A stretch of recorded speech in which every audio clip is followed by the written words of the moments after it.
Hey dears, Whimsy here, and we had tons of new fantasy releases come out in January and February, so I want to catch up with you all and talk about which books that I read that met my expectations, exceeded them, or maybe they disappointed me. So cozy up, grab some tea, because hey, the first one is tea related. Yes, this was intentional, this is thematic here. But anyways, let's dive in.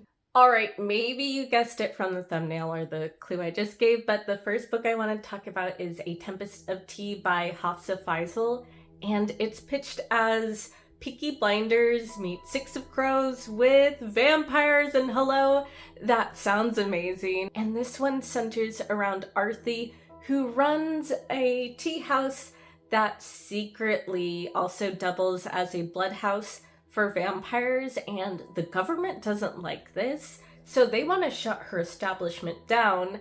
However, she decides to plan a heist in order to steal a secret ledger that's basically dirt and compromising evidence against the government, so she can blackmail them in order to get her tea house back.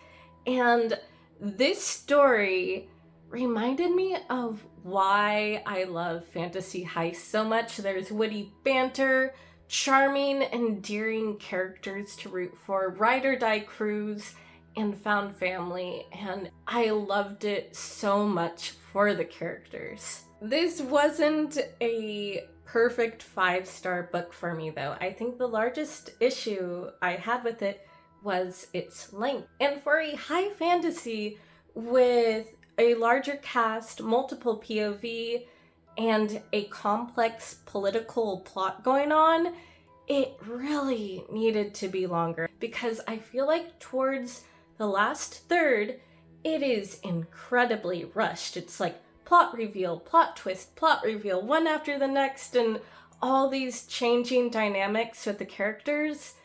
And it really needed to hit the brakes and let the story breathe. Ideally, I feel like it should have been longer, and some of the secrets and major events should have probably have been saved for the sequel to make them more impactful and so that we get more setup there. But overall, I still immensely enjoyed this book. It was thoroughly entertaining, and I think if you like stories like Six of Crows, you'll probably really adore this one too. Okay, next we have a book that actually exceeded my expectations and was so up my alley. It was just freaking beautiful and amazing.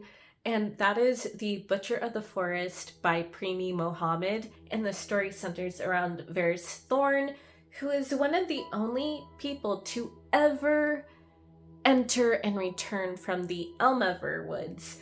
And when the tyrant's kids go missing, she's tasked with retrieving them. However, the denizens of these woods are very tricky and conniving, and the woods themselves are very difficult to navigate because the trees can shift and change and the landscape can move, so it's very disorienting and trippy, and it almost reminded me of The Ritual, which is like one of my favorite horror movies ever, and it was just so freaking good. I love creepy, sentient forests, and the story's so atmospheric, and there's creepy deer and freaky unicorns, and I loved the vibe so much. And I would probably call this one like darkly whimsical, like Pan's Labyrinth, where you are using kind of fairy tales to explore trauma,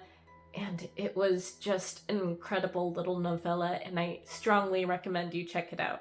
Okay, the next one was actually a disappointment, which is an absolute bummer because I was so excited for it, because the premise reminded me almost of Brand New Animal or Gokuraku Gai, only with aquatic mythological creatures, and that is Fathomfolk by Eliza Chan.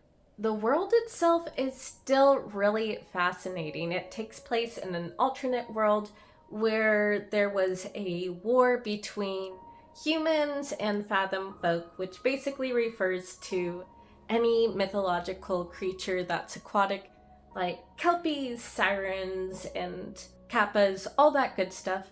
but there's a lot of bad blood between them, and Fathomfolk are treated as second-class citizens, or even worse, like some are placed into essentially internment camps called nurseries, or their water is being polluted. They're treated terribly. And the story kind of focuses on three main characters. There's Nami, who is a spoiled water dragon who does live in a upper-class family, but she gets in major trouble when she tries to reclaim, I would say, but steal from the human government a dragon egg.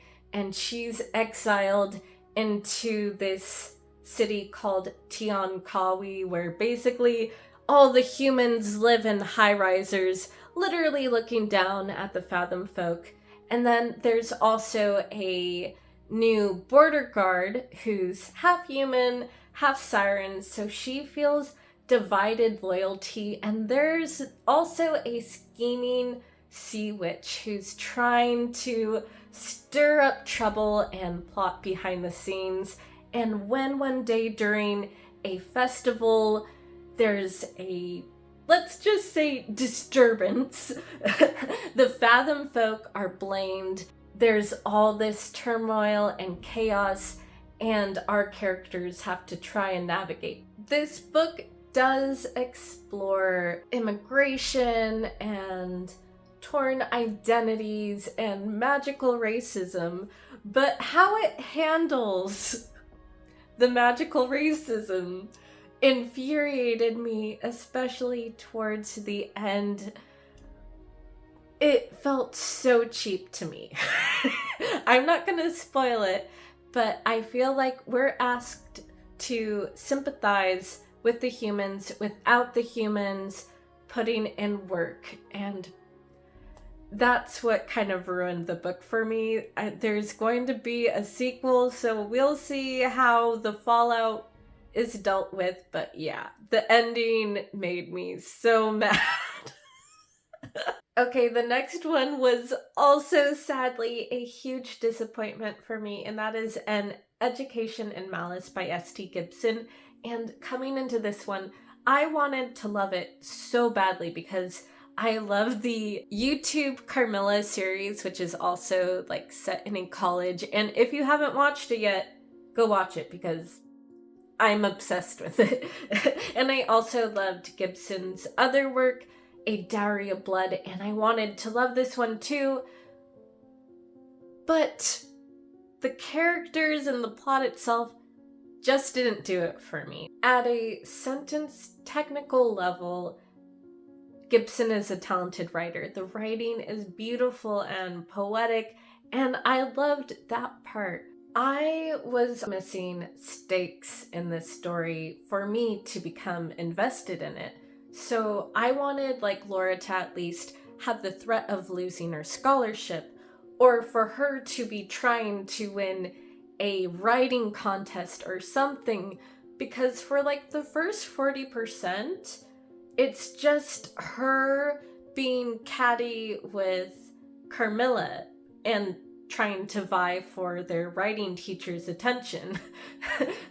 And there was no sense of danger. I wanted like girls like going missing, some sort of threat, and we don't get that for like the first 40% of the story, and I wish that had been introduced earlier in order to create tension. Yeah, just overall, I needed more stakes, at least with Carmilla. I understood that she had like abandonment issues, and that's why she was so attached to her teacher and viewed Laura as a threat, but Laura's character needed work.